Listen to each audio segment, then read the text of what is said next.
বন্ধুরা, MS word 2010 class 6 part 1 এবং part 2তে বিস্তারিত আলোচনা করেছি ফাইল মেনু সম্পর্কে। এবং আপনারা নিশ্চয় এতদিনে এমএস ওয়ার্ড ওপেন করা শিখে গেছেন, যে কারণেই আমি আজ আপনাদেরকে দেখাবো হোম মেনুর কাজ। এমএস ওয়ার্ড 2010 প্রোগ্রামের হোম মেনুতে রয়েছে অনেকগুলা কমান্ড। তার ভিতরে বিশেষ করে ক্লিপবোর্ডের, এই যে ক্লিপবোর্ড আমরা দেখতে পাচ্ছি এখানে, এই ক্লিপবোর্ডে আছে cut, copy, paste, paste special, format painter. দেখুন, ক্লিপবোর্ডে cut, copy, paste, format painter এবং পেস্টের ড্রপডাউন কিতে ক্লিক করলে আমরা এখানে পেস্ট স্পেশাল কমান্ড বিশেষ করে ব্যবহার হয়ে থাকে। এই কমান্ড নিয়ে আমরা কাজ করব। ফ্রেন্ডস, একটা কথা না বললেই নয়, মাইক্রোসফট ওয়ার্ডের মধ্যে কাজ করতে গেলে আমরা একই কাজ বিভিন্নভাবে করতে পারবো। একই কাজ বিভিন্ন পন্থায় করা যায়। যেমন ধরুন, সিলেক্ট কমান্ড। সিলেক্ট করতে চাইলে আমরা মনে করি একটা শব্দকে সিলেক্ট করব, তাহলে কার্সারটা আমরা জাস্ট ওই ওয়ার্ডের পাশে রেখে ক্লিক করব, মাউস দ্বারা ক্লিক করে ড্রাগ করব। ড্রাগ অর্থাৎ টেনে নেওয়া। আমি এই শব্দের উপর দিয়ে যতটুকুন টেনে নিয়ে আসবো ততটুকুন সিলেক্ট হবে। আমি এতটুকুন টেনে নিয়ে ছেড়ে দিলাম, এতটুকুন সিলেক্ট হলো। যদি আমি এখান থেকে শুরু করে টেনে এখানে নিয়ে ছেড়ে দিতাম, তাহলে এই পুরো অংশটুকুন সিলেক্ট হতো। তাহলে এভাবে আমরা কোনো ওয়ার্ড বা কোনো সেন্টেন্সকে সিলেক্ট করতে পারি। বন্ধুরা, নিশ্চয় বুঝে গেছি কিভাবে আমরা সিলেক্ট করলাম। আবার এই কাজটাই আমরা ভিন্নভাবেও করতে পারতাম। এখানে ক্লিক করে আমরা যদি কিবোর্ড থেকে শিফট চেপে ধরে রাইট অ্যারো কি চাপতাম, তাহলেও কিন্তু এভাবে সিলেক্ট হতো। তাই বন্ধুরা, ওয়ার্ডের মধ্যে অনেকভাবে কাজ করা যায়। আপনারা কাজ শিখলে অনেক সময় আপনাদেরকে অনেকে বিভ্রান্ত করার জন্য নানা ধরনের কথা বলবে, যে তুমি কিভাবে সিলেক্ট করলে, এইভাবে না ওইভাবে করলে ভালো হতো। আসলে মূলত বিষয়টা হচ্ছে যে আমাদেরকে কাজটা আগে শিখতে হবে। কারোর কথায় প্রভাবিত না হয়ে আমরা একটা মাধ্যমে আগে পুরো কাজটা শিখে নেব। তাহলে আসুন আমরা মাইক্রোসফট ওয়ার্ডের প্রথম কমান্ড ক্লিপবোর্ড থেকে কাট কমান্ডটা আমরা শিখে নিই। কাটের কাজ হচ্ছে ডকুমেন্টে কোনো লেখা বা একাধিক লাইন কেটে অন্য কোনো স্থানে জোড়া লাগানোর জন্য বর্ণিত কমান্ডটি ব্যবহার করা হয়। অর্থাৎ আমি যদি ডকুমেন্ট শব্দটাকে কেটে লাইনের শেষে জোড়া দিতে চাই, তাহলে আমরা ডকুমেন্ট শব্দটাকে সিলেক্ট করব এবং ক্লিপবোর্ড থেকে কাট কমান্ড ব্যবহার করব। সিজার, এটা কাট কমান্ড। এখানে ক্লিক করলেই দেখেন ওয়ার্ডটা কেটে গেল, এবং যেখানে আমি পেস্ট করতে চাই কার্সারটা ঠিক সেখানেই প্লেস করতে হবে। তো আমি এখানে পেস্ট করতে চাই, আমি কার্সারটা এখানে প্লেস করলাম এবং পেস্টে আমি ক্লিক করলাম। তাই আমার এই ডকুমেন্ট শব্দটা লাইনের প্রথম থেকে এনে লাইনের শেষে জোড়া দিলাম। এবং এই ডকুমেন্ট শব্দটাই যদি আমার কোনো কারণে লাইনের মাঝখানে জোড়া দেওয়ার প্রয়োজন হয়, তাহলে আমি লাইনের মাঝখানে কার্সার রাখবো এবং আমি পেস্টে ক্লিক করব, দেন মাঝখানে জোড়া লেগে যাবে। ঠিক একইভাবে আমি যদি কয়েকটা লাইনকে আমি কেটে নিয়ে অন্য কোথাও জোড়া দিতে চাই, তাহলে দেখুন, আমি আপনাদের বোঝার জন্য এই অংশটুকুন আমি একটা ফন্টে কালার দিয়ে দিই।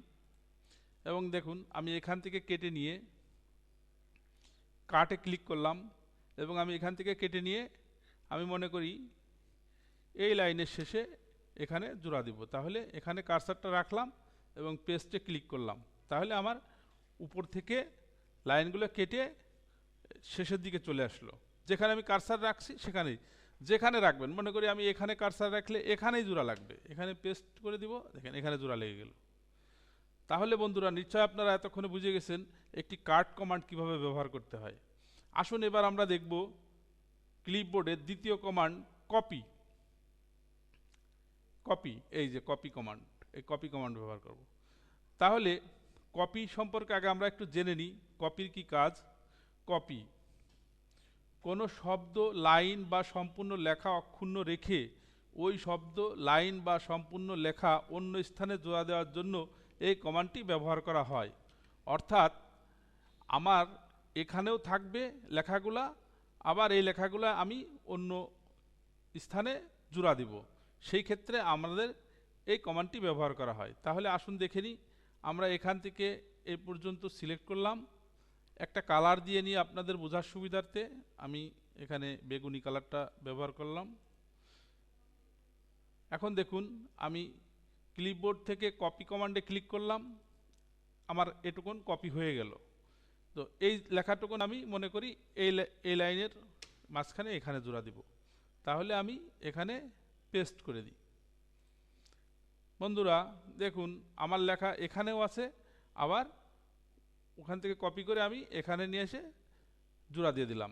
ঠিক একইভাবে যেখানে ইচ্ছা, একবার কপি করলে এটা থেকে যায়, তাহলে আমি মনে করি আরেকবার এখানে আমি জোড়া দিব, তাহলে পেস্ট করলাম।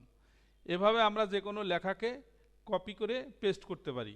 বন্ধুরা আমরা নিশ্চয় বুঝে গেলাম ক্লিপবোর্ডের দ্বিতীয় কমান্ড কপি পেস্টের কাজ। বন্ধুরা এ পর্যায়ে দেখব পেস্ট কমান্ডের কাজ। পেস্ট আমরা তো ইতিমধ্যে শিখেই ফেলেছি। এ পর্যায়ে দেখব পেস্ট স্পেশাল। পেস্ট স্পেশাল কমান্ডটা আসলে খুব একটা বেশি ব্যবহার হয়ে থাকে না, তারপরেও আমরা একটা কমান্ড এখান থেকে দেখে নিই।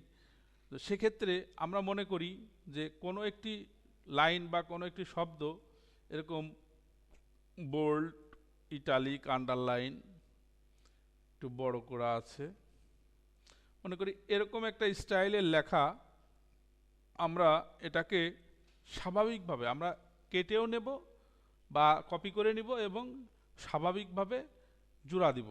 তাহলে আমরা এই লেখাটাকে এখান থেকে প্রথমে আমরা কপি করে দেখি, কপি করলাম এবং এই লেখাটাকে আমরা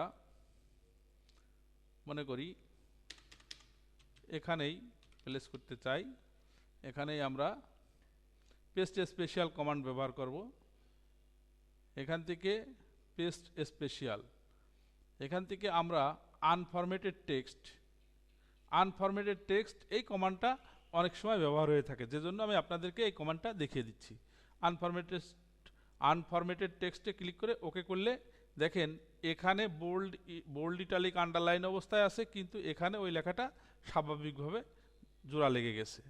আবার যদি আমরা এখান থেকে কাট কমান্ডের সাহায্যেও কিন্তু এই কমান্ডটা প্রয়োগ করতে পারি। তাহলে এই প্রথমে আমি সিলেক্টেড এই কথাটা, এই ওয়ার্ডটাকে আমি সিলেক্ট করলাম, দেন আমি কাট করলাম এবং আমি মনে করি এখানেই আবার পেস্ট স্পেশাল কমান্ড দিয়ে দেখাবো, পেস্ট স্পেশাল আনফরম্যাটেড টেক্সট।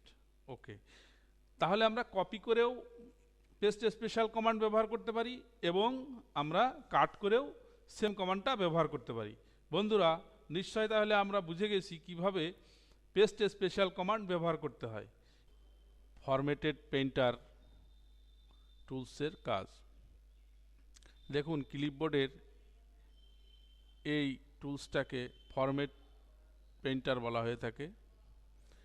তো ফরম্যাট পেইন্টার কী কাজে ব্যবহার হয়? ডকুমেন্টের যে কোনো লেখার ন্যায় অনুরূপ লেখা তৈরি করতে এই কমান্ডটি ব্যবহার করা হয়। অর্থাৎ আমার যদি কোনো লেখা এরকম থাকে যে বোল্ড, ইটালিক, আন্ডারলাইন, একটা কালার দেওয়া আছে, তো এই লেখার ন্যায় এই লেখাটুকুন আমি করতে চাই, এখানে যেরকম আছে হুবহু এরকমই হবে। তাহলে জাস্ট কার্সারটা আমি লেখার মাঝে রাখবো এবং ফরম্যাট পেইন্টার টুলে ক্লিক করব এবং ডকুমেন্টের উপর দিয়ে ড্র্যাগ করব, তাহলে আমার এই ডকুমেন্ট লেখাটাও এরকম হয়ে গেল। আমার এতগুলো কমান্ড প্রয়োগ করা লাগলো না, জাস্ট একটা কমান্ডের মাধ্যমে আমরা করে ফেললাম। আবার দেখুন এখান থেকে আমরা যদি এই দেখুন হুবহু এই স্টাইলের হয়ে গেছে।